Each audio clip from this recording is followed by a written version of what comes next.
to identify himself with life, with something incredibly important in life and death.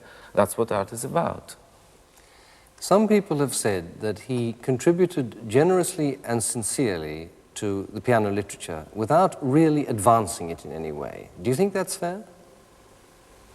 I don't know what, I mean, this is a question of concept of what is advancing piano literature. What is it? Writing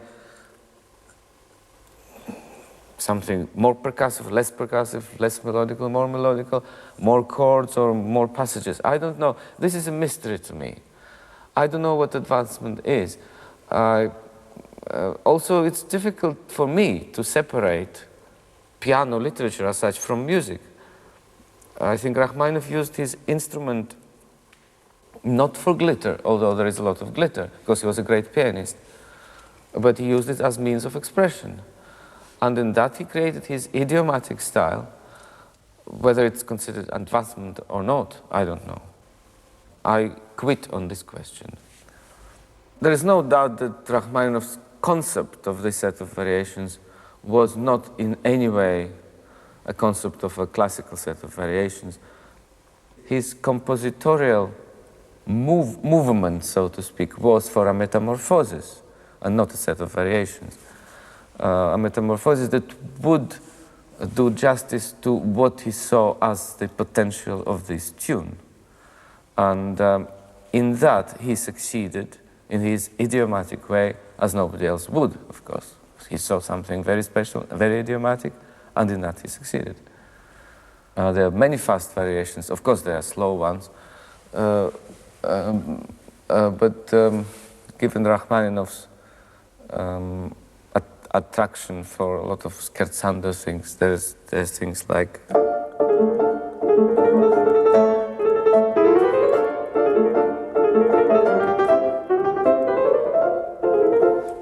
I mean, you can hear the so it is possible somehow to relate it to the tune. And another scherzando.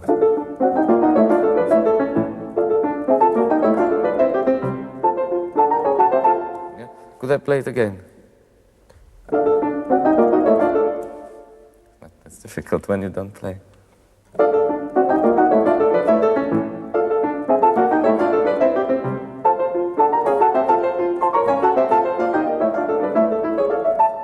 Yeah, this is another scherzando variation. And yet another one.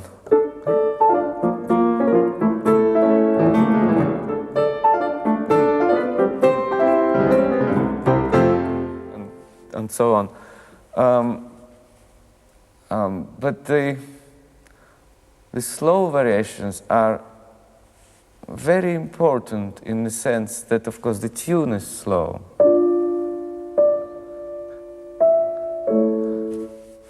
And the composer, by his intuition, by his very strong inner artistic sense, of course, brings us back to the melancholy of the tune all the time in between this drama and the drive of the fast variations. And there is even an intermezzo.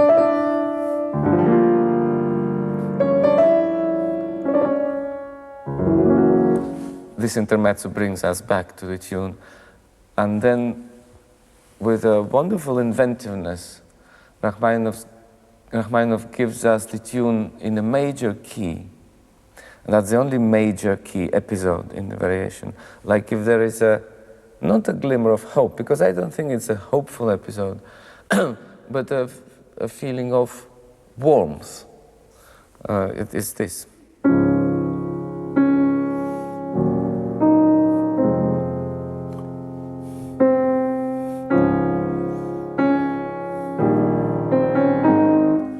What's interesting to note is that at the end of this sequence, Rachmaninoff brings us back, in spite of some warmth, brings us back to the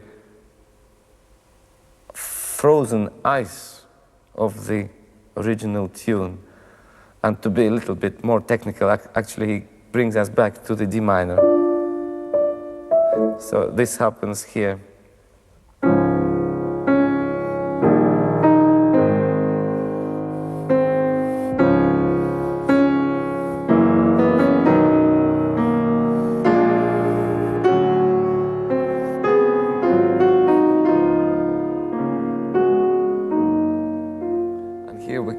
back in D minor.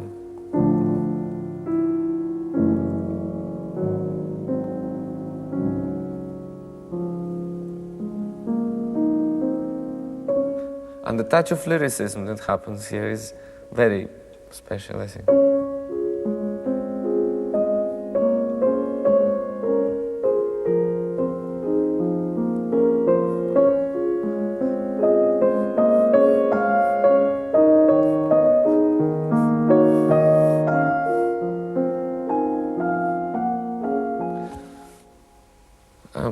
In this little episode, I don't think he's going out to the world, seeing how beautiful life is. It's not the intention, and there is no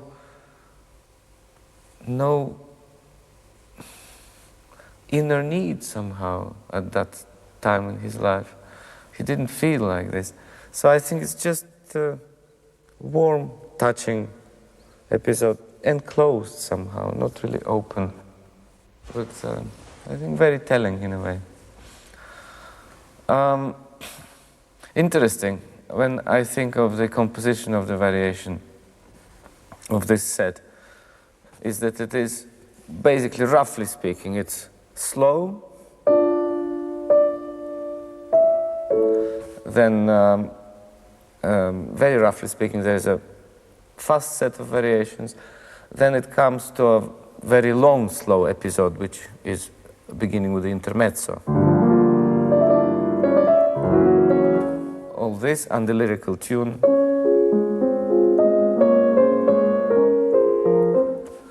Then it goes fast again, and in the end, after all the tragedy and drama and everything, the composer brings us back to a very eloquent coda, which I think is important to...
Tune again.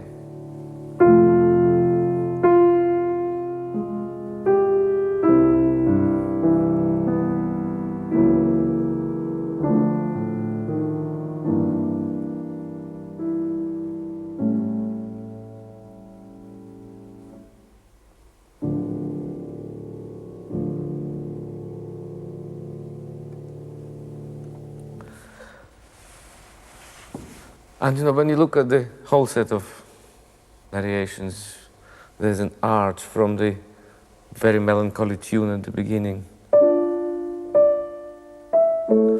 And then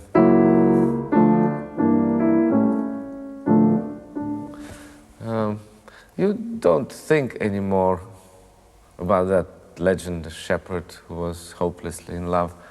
It's much more important than just one love story. I think this is, in a way, Rachmaninoff gives us his life, how tragic his life was, how hopeless it is at that moment. And in a way, although he doesn't anymore give generously as he did in his early period, but he shares his innermost thoughts with us. So from a tragedy of one love, it becomes tragedy of life, of one individual, and a very wonderful individual.